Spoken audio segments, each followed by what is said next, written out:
అందరికీ నమస్తే. నేను గరిడపల్లి సత్యనారాయణ, న్యూ లక్ష్య ఆర్గనైజేషన్. భారతదేశానికి 78 ఏళ్ళు అవుతుంది స్వాతంత్రం వచ్చి. అయినా ఈ దేశం అభివృద్ధి చెందలేదు.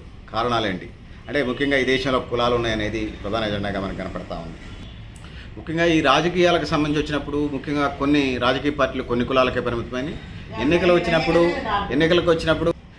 వచ్చినప్పుడు ముఖ్యంగా కొన్ని రాజకీయ పార్టీలు ఏదైతే ఉన్నాయో కొన్ని కులాలకు సంబంధించి ఉన్నది.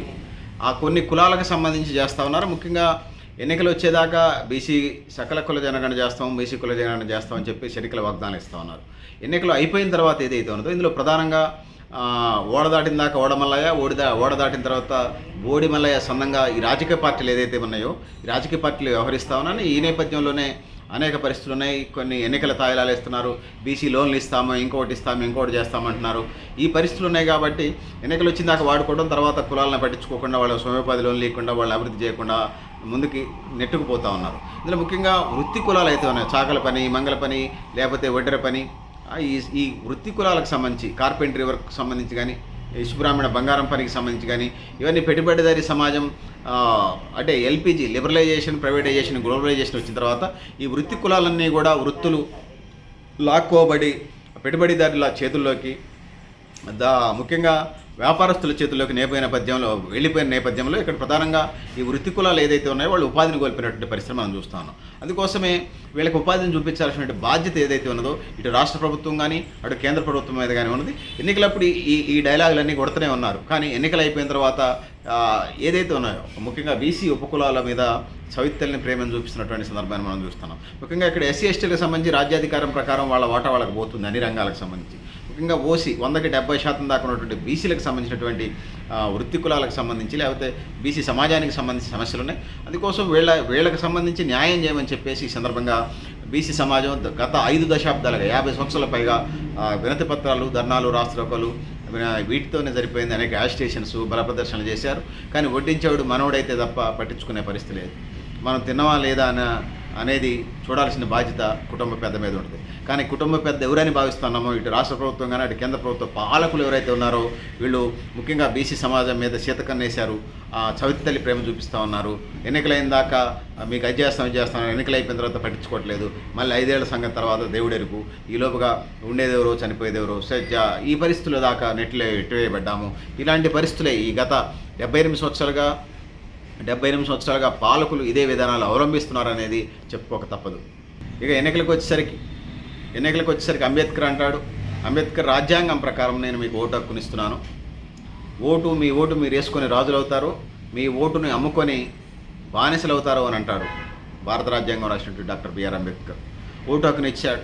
దాని మీద కూడా దేశానికి స్వతంత్రం చేసినటువంటి మహనీయులు చాలామంది మాట్లాడినటువంటి క్రమంలో కొంతమంది డిగ్రీ చదువుకున్న వాళ్ళకి ఓటు హక్కు అన్నారు, కొంతమంది పన్నులు కట్టే వాళ్ళకి ఓటు హక్కు అన్నారు, కొంతమంది భూమి ఉన్న వాళ్ళకి ఓటు హక్కు అన్నారు. ఎవరికి దోచింది వాళ్ళు మాట్లాడారు. సరే, ఎవరికి దోచింది ఎవరు మాట్లాడినా అంబేద్కర్ ఈ దేశ ప్రజలందరికీ కూడా కొన్ని షరతులు, విదేశస్తులకి లేకపోతే కరుడు కట్టిన నేరస్తులకి అలాంటి కొద్దిమందికి తప్ప అందరికీ ఓటు హక్కు ఉండాలని అంబేద్కర్ వాదనని మిగతా సమాజంలో ఉన్నటువంటి దేశానికి స్వాతంత్రం తెచ్చినటువంటి తొలితరం నాయకులు వాస్తవాలని అంగీకరించి మొదట్లో వాళ్ళ అభిప్రాయాలు చెప్పినప్పటికీ కూడా సంపూర్ణంగా అందరికీ ఓటు హక్కు రావాలనే దాని మీద ఏకాభిప్రాయం వ్యక్తమైంది. ముఖ్యంగా ఈ దేశ స్వతంత్ర పోరాటంలో పాల్గొన్నటువంటి తొలితరం నాయకులందరూ కూడా ఈ దేశ సంపూర్ణ అభివృద్ధి కోసం. ఎందుకంటే వాళ్ళు అప్పటికే లాఠీ దెబ్బలు తిన్నారు, తోటా దెబ్బలు తిన్నారు, జైళ్ళు అనుభవించారు, తినక ఆరోగ్యాలు ఖరాబ్ చేసుకొని కుటుంబాలకు సంబంధించి ఇప్పుడన్నా వెసులుబాటు ఉంది. సైడ్ ఏదన్నా ఇప్పుడున్న నాయకులు సైడ్ బిజినెస్ చేసుకున్నారు, ప్రొఫెషనల్ బిజినెస్ చేసుకొని ఇది పార్ట్ టైం లాగా రాజకీయాలు. కానీ వాళ్ళు జీవితకాలాలు చాలా సంవత్సరాలు జైల్లోనే మగ్గినటువంటి ముఖ్యంగా అండమాన్ లాంటి జైలు, కాలాపాని లాంటి జైలు, అనేక జైళ్ళల్లో ముఖ్యంగా చీకటి గదుల్లో బంధించినటువంటి అంటే వాళ్ళే ఐఎస్ఐ తీవ్రవాదులు లేకపోతే టెర్రరిస్టులు కాదు. మా దేశాన్ని మేమే పరిపాలించుకుంటాం, ఈ దేశం మాది, మా పరిపాలన మాకేయండి, మా స్వతంత్రం మాకేయండి అని చేసిన వాళ్ళే చాలా నిష్పక్షపాతంగా నిజాయితీ కలిగినటువంటి స్వతంత్ర సమరయోధులు వాళ్ళని చేశారు. సరే, ఏదున్నా కూడా భారతదేశానికి సంబంధించి అందరికీ ఓటు హక్కు ఇచ్చారు. సో ఇస్తే దేశ స్వతంత్ర తొలితరం పోరాడినటువంటి నాయకులందరూ కూడా దేశ సంపూర్ణ అభివృద్ధి కోరుకున్న వాళ్ళు కాబట్టి ఓటు హక్కు ఇచ్చారు. ఓటు హక్కు ఇస్తే ఈ దేశంలో అనేక మోడల్స్ అమలు జరిగినాయి. Socialist model, capitalist model, tourism model, welfare model, ఇట్లా రకరకాల మోడల్స్ అమలు చేశారు. ఈ అమలన్నీ అన్ని అట్టడుగు వర్గాలకు అందలేదని సాక్షాత్తు భారతదేశ మాజీ ప్రధాని కీర్తిశేషులు రాహుల్ గాంధీ గారి తండ్రి ఎవరైతే ఉన్నారో రాజీవ్ గాంధీ ప్రధానమంత్రిగా ఉన్నప్పుడు నేను ఢిల్లీ నుంచి ఖమ్మంలో ఉన్నటువంటి పల్లెటూరికి నేను ఒక 100 రూపాయలు పంపిస్తే అక్కడికి 21 రూపాయలు కూడా చాలట్లేదు అన్నాడు. అంటే ఢిల్లీ నుంచి ₹1 పంపిస్తే 21 రూపాయలు కూడా సంబంధించినటువంటి లబ్ధిదారుడికి బాధితుడికి చేరట్లేదు అంటున్నాడు. అంటే అదేమన్నా డబ్బులు ఏమన్నా ఐస్ గడ్డ ఢిల్లీ నుంచి ఇక్కడ తీసుకొచ్చి కరిపోవడానికి రూపాయి ఇక్కడికి వచ్చేసరికి 21 పైసలు ఎట్లా అవుతుంది? ఇక్కడ అంటే ఈ బ్యూరోక్రటిక్ విధానాలు ఏదైతే ఉన్నాయో వ్యవస్థలో ఉన్నటువంటి లోపాలని అంతా వాడుకుంటున్నారు. సో ఆ విధంగా ఈ దేశ ఇది సరే ఇవన్నీ సరి చేసుకుంటూ సరే బీజేపీ వాళ్ళే జనధన అకౌంట్లు పెట్టారు, అదొక భాగం. సరే వాళ్ళ అకౌంట్లో వాళ్ళకి డబ్బులు పోయే పరిస్థితి చేస్తూ ఉన్నాం. ఇంకా ఎక్కడైతే లోపాలు జరిగి సరిదిద్దుకుంటూ ముందుకు పోతా ఉన్నాం. సో ముఖ్యంగా ఈ దేశానికి సంబంధించి తాత్కాలికమైన ట్రీట్మెంట్స్ కాకుండా అసలు జీవనశైలిలో మా జబ్బుల వల్ల జీవనశైలి వల్ల రకరకాల జబ్బులు వస్తున్నాయని మెడికల్ సైన్స్ చెప్తామండి. సో ఈ సమాజానికి పట్టినటువంటి పేదరికం, అవిద్య, నిరక్షరాస్యత, వెనకబడతాం వీటన్నిటికీ ప్రధానమైన కారణం బీసీ సమాజం అధ్యయనం చేసింది. ఈ దేశంలో 100కి 70% మంది ప్రజలు బీసీలు ఉన్నారు. వాళ్ళకి సంబంధించిన అభివృద్ధి సంపూర్ణాభివృద్ధి, సమగ్రాభివృద్ధి కాబట్టి సకల కుల జనగణన బీసీ కుల జనగణన చేయమని చెప్పేసి ఇప్పటికే ఎస్సీ ఎస్టీ జనాభా లెక్కలు తీస్తూ ఉన్నారు ప్రతి 10 సంవత్సరాలకు ఒకసారి. అట్లనే బీసీ కుల జనగణన చేయమని చాలా కాలంగా 5.5 దశాబ్దాలుగా బీసీ సమాజం పోరాడుతూ ఉంది. సో ఇప్పుడు మళ్ళీ ఎస్సీ ఎస్టీలు చేసి బీసీలు చేసి కొద్దిపాటి ఓసీలు ఎందుకు వదిలేయటమని సకల కుల జనగణన చేయమని డిమాండ్ చేస్తూ ఉన్నాం. ఓసీలో పేదలు ఎవరన్నా ఉంటే తెలుస్తుంది కదా. అందుకోసం ఓసీలు ఎవరన్నా కోటేశ్వర్లు ఉంటే 5 కోట్లు 10 కోట్లు 100 కోట్లు వాళ్ళకి రేషన్ కార్డు అవసరం లేదు, లేకపోతే డబుల్ బెడ్రూమ్ అవసరం లేదు, లేకపోతే సోమోపాధి లోన్లు అక్కర్లేదు. మంచిదే, వాళ్ళ అభివృద్ధి అయితే మంచిదే, బతకనండి. డైరెక్ట్ ట్యాక్స్ ప్రభుత్వం వసూలు చేస్తా లేదా అదొక భాగం, అది వేరే విభాగం సందర్భం వస్తే మళ్ళీ మాట్లాడదాం. సో అందుకోసం సోదరులారా సోదరిమణులారా ఈ దేశానికి సంబంధించి ప్రధానంగా సకల కుల జనగణన చేయమనంటే దానికి సంబంధించి తెలంగాణ రాష్ట్ర వ్యాప్తంగా నవంబర్ 6 నుంచి జరుగుతుంది, నవంబర్ 30 దాకా అంటున్నారు. ఒకవేళ టైం సరిపోతే ఎక్స్టెన్షన్ చేయొచ్చు, ఎందుకంటే రాష్ట్ర ప్రభుత్వం చెప్తుంది. సో ఆ విధంగా ముందుకు పోవాల్సిన అవసరం అయితే ఉన్నది. సో ఎన్నికలప్పుడు వీళ్ళు ఏం చేస్తున్నారు, ఓట్లు కొనుక్కొని ఓటుకి నోటు వేయటం, ఓటుకి 500, ఓటుకి 1000, ఓటుకి 2000, ఓటుకి 3000, ఓటుకి 4000, ఓటుకి 5000, ఒకటి బండి కొనిస్తారు. అక్కడ కొంతమంది వాటర్ ఇంప్లాక్ట్ చేస్తుంటే ఒక కారు కొనిస్తున్నారు, కొంతమంది ఫ్రిడ్జ్ కొనిస్తున్నారు, కొంతమంది కూలర్ కొనిస్తూ ఉన్నారు, కొంతమంది మేకపోతులు కోసిస్తూ ఉన్నారు, ఏటమాసం ఇస్తున్నారు. ఇట్లా ఓటుకి తాయిలాలిస్తూ ఆ విధంగా ఓటర్లని దేశంలో ఉన్నటువంటి ఓటర్లని ప్రభావితం చేస్తూ ఉన్నారు. ఆ విధంగా నిజమైనటువంటి ప్రజాస్వామ్యం అమలు జరగట్లేదు. సో సోదరులారా సోదరిమణులారా నేను ఇక్కడ చెప్పదలుచుకున్నది ఏంటంటే డెమోక్రసీ అంటే ఏంటి? డెమోక్రసీ అంటే ప్రజాస్వామ్యం. డెమోక్రసీ అనేది గ్రీక్ పదం. అబ్రహం లింకన్ అమెరికా మాజీ అధ్యక్షుడు అబ్రహం లింకన్ ఒక డెఫినేషన్ చెప్తాడు. ఏమని చెప్తాడు అంటే for the people, end the people, by the people అంటాడు. అంటే డెమోక్రసీ అంటే for the people, end the people, by the people. అంటే తెలుగులో మనం చెప్పుకోవాల్సి వచ్చినప్పుడు ప్రజలు తమ కొరకు తాము ఏర్పరచుకొని తాము నడుపుకునేదే ప్రజాస్వామ్యం అంటాడు. కానీ ఇక్కడ ఎన్నికలకు వచ్చేసరికి మందుకి, మద్యానికి, మాంసానికి తాయిలాలు ఏదైతుందో ఓటుకు నోటికి, ఓటుకి మద్యానికి, ఓటుకి ఫ్రిడ్జ్కి, ఓటుకి కూలరు, ఓటుకి ఫ్యాను, ఓటుకి టీవీ, ఓటుకి ఎల్ఈడి, ఓటుకి కంప్యూటరు, ఓటుకి సెల్ ఫోను ఇట్లా ఇచ్చేటువంటి ఇది నిజమైన ప్రజాస్వామ్యం కాదు. స్వచ్ఛందంగా వాళ్ళంతటి వాళ్ళు ఓటర్ ఏదైతే ఉన్నదో పోలింగ్ బూత్కి వచ్చి ఎలాంటి ఇంపాక్ట్కి ప్రభావం కాకుండా ఓటేయగలిగినప్పుడు అది మాత్రమే నిజమైనటువంటి ప్రజాస్వామ్యం అని చెప్పేసి అమెరికన్ మాజీ అధ్యక్షుడు అబ్రహం లింకన్ మాటల్ని ఉటంకిస్తూ ముందుకెళ్తా ఉన్నాం. ఇక్కడ ప్రధానంగా బీసీ ఉపకులాలని భారతదేశంలో 100కి 70% ఉన్నటువంటి బీసీ ఉపకులాలని ఓటుకి నోటుతోని ఇప్పుడు చెప్పినటువంటి తాయిలాలన్నిటితోని మభ్యపెట్టి గెలిచిన తర్వాత అమాయక బీసీ సమాజాన్ని 78 సంవత్సరాలు మోసం చేసింది ఈ కేంద్ర రాష్ట్ర ప్రభుత్వాలు. సో అందుకోసం ఈ దేశాన్ని పరిపాలించేవాళ్ళు, ఈ రాష్ట్రాన్ని పరిపాలించేవాళ్ళు కుటుంబ పెద్దలాగా ఉండి దాన్ని ముందుకు తీసుకుపోవాల్సిన అవసరం ఉన్నది. అందుకోసం అది చేయలేదు కాబట్టే ఈనాడు ఈ డిమాండ్ పెద్ద ఎత్తున ఉంది.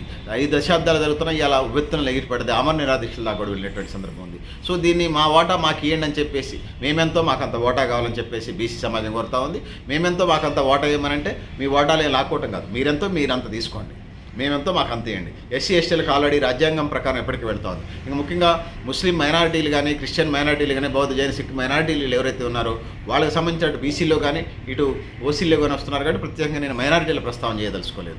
సో ఆల్రెడీ అందులోనూ యాడ్ అయి ఉంటున్నారు కాబట్టి. సో అందుకోసం ఓటుకి నోటు, ఓటుకి తాయిలాలు కాకుండా నిజమైనటువంటి ప్రజాస్వామ్యం జరగాలి. ముఖ్యంగా ఆ విధంగా ముందుకు పోవాల్సిన అవసరం ఉంది. వీటికి సర్వరోగ నివారణ అవునా కాదనేది భవిష్యత్తు నిర్ణయిస్తుంది.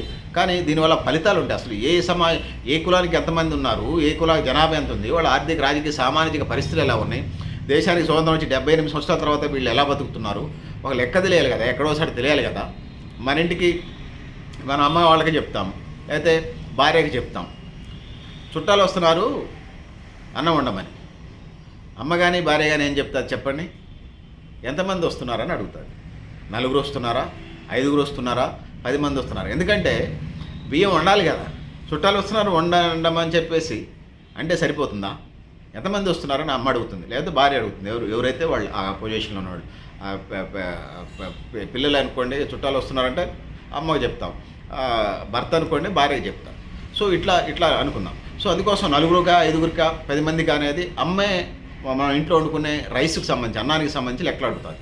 ఎంతమందికి వండాలనేది ఒక లెక్క ఉంటుంది. మరి ఈ దేశంలో ఉన్నటువంటి బీసీలు 100కి 70% ఉన్న బీసీలకి కుల జనగణన జరిగితే ఎవరు అభివృద్ధి చెంది, అసలు జనాభా ఎంత ఉంది, వాళ్ళు ఆర్థికంగా ఎలా ఉన్నారు, రాజకీయంగా ఎలా ఉన్నారు, సామాజికంగా ఎలా ఉన్నారు, అసలు ప్రజాప్రతినిధులు పోస్టులు వస్తున్నాయా అనేది. సో ఇప్పటికే చాలా రాష్ట్రాల్లో స్థానిక సంస్థల్లో రిజర్వేషన్లు, బీసీ రిజర్వేషన్స్ పెట్టారు, మహిళా రిజర్వేషన్స్ పెట్టారు, అమలు జరుగుతోంది. దేశవ్యాప్తంగా రాజ్యాధికారానికి సంబంధించి ఎమ్మెల్యే ఎంపీ పోస్టులకు సంబంధించి కూడా ఇబ్బంది ఏం కాదు. ఆల్రెడీ దేశంలో అది అమలు జరుగుతున్నది కాబట్టి చాలా సునాయాసంగా దాన్ని అమలు చేయడానికి ఆస్కారం ఉంది. ఉండాల్సిందల్లా పాలకుల్లో నిజాయితీ, చిత్తశుద్ధి తప్ప మరొకటి అవసరం లేదు. దానికి రూపాయి ఖర్చు కూడా కాదు.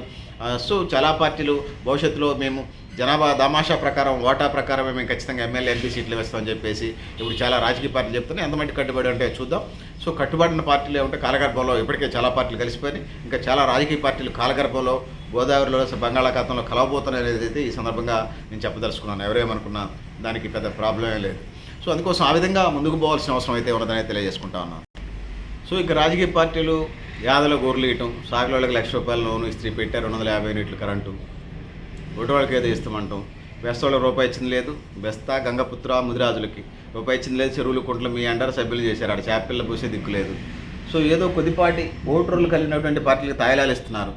అసలు తక్కువ ఉన్నటువంటి ఎంబీసీ కులాలకు కానీ అంటే ఇంకా వస్తే అర్ధ సంచార బీసీలు, సంచార బీసీలకు సంబంధించి అసలు జనాభా తక్కువ వాళ్ళు ఈ దేశ ప్రజలు ఇక్కడే పుట్టారు, వాళ్ళు ఇక్కడ కాకుండా అమెరికాలో, సింగపూర్లో పుట్టి ఉండాల్సింది అనుకోకూడదు కదా.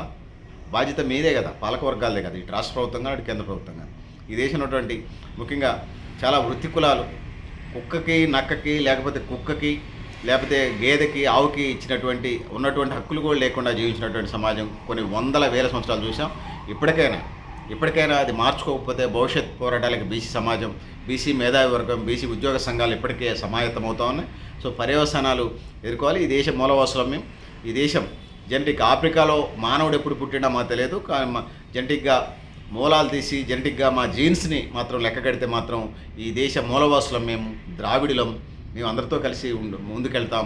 ఈ దేశ అభివృద్ధిని మేము సంపూర్ణాభివృద్ధిని, సమగ్రాభివృద్ధిని, సంతులితాభివృద్ధిని మేము కోరుకుంటా ఉన్నాం. ఆ విధంగా ముందుకు పోవాలని కోరుకుంటున్నాం. ఎన్నికల తాయిలాలు ఏదో కొద్దిమందికి బంది భోజనాలు కూర్చున్న వాళ్ళకి అందరికీ భోజనం పెట్టాలి. పెద్ద తలకాయలకు భోజనం పెట్టి పంపిస్తే అందరూ భోజనం పెట్టినట్టు అవుతుంది. అందుకోసం ఎవరి జనాభా ఎంత ఉంటే అంత, మేమెంతో మాకంత ఓటా ఇవ్వమని అడుగుతా ఉన్నాం. మా బీసీ జనాభా ఎంత ఉంది, మా ఓటా మాకెంత. ఎస్సీ ఎస్టీలకు సంబంధించి వాళ్ళ ఓటా వాళ్ళకి వెళ్తా ఉంది. ఓసీలు మీరు ఎంత ఉన్నారో అంత తీసుకోండి. 10% ఉన్నారా, 20% ఉన్నారా, ఇంకా ఎక్కువ ఉన్నారా, ప్రభుత్వం ఇచ్చే లెక్కల ప్రకారమే దాన్ని అమలు చేయమని ఈ సందర్భంగా కోరుతా ఉన్నాం. ఆ విధంగా ముందుకు పోవాల్సిన అవసరం ఉన్నది. రాకపోతే భవిష్యత్తు జరిగే పర్యవసానాలకి కేంద్ర రాష్ట్ర పాలకులే బాధ్యులు అవుతారు తప్ప మరొకటి కాదు.